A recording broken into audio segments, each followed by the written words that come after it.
E come sempre a questo punto della domenica sarà in cattedra il professore Amedeo Colella con la sua rubrica di cultura e saggezza partenopea. Nisciuna nasce imbarata.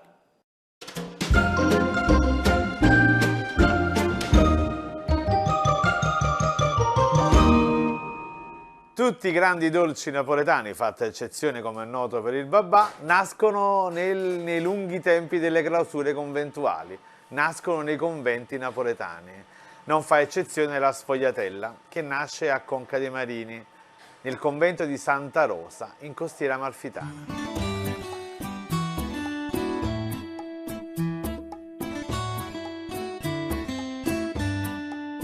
Siamo nel 600 e la leggenda vuole che nel convento di Santa Rosa un giorno era avanzato dal pranzo un po' di semolino. Ora ovviamente in convento non si butta via nulla.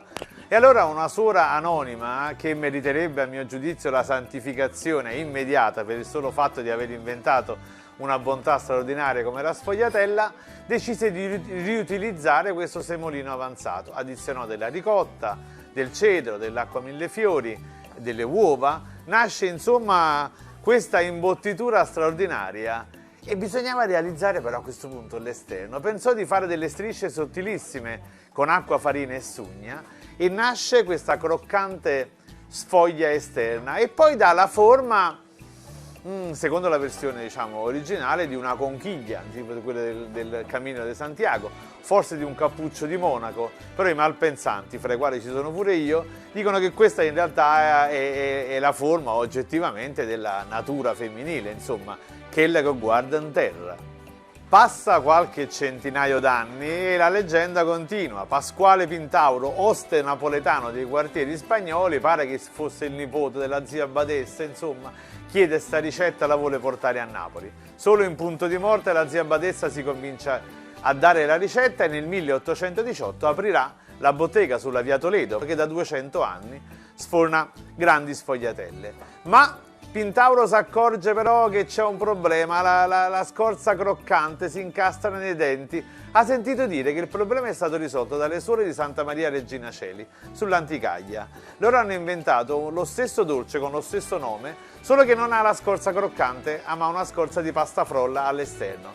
Beh, insomma, nasce il duetto della pasticceria napoletana, due dolci molto diversi fra di loro che però hanno lo stesso nome, sfogliatella frolla, sfogliatella riccia. La sfogliatella è entrata anche nella lingua napoletana, se a casa è arrivata una bella sfogliatella, potrebbe anche essere che è arrivata una multa, sì, a Napoli una multa e una bella sfogliatella, ma non ci pensiamo, non fa niente, godiamo delle bontà di questi dolci straordinari della cultura partenopea e soprattutto, io non so quale a voi piace la riccia o piace la frolla? A me piace la riccia.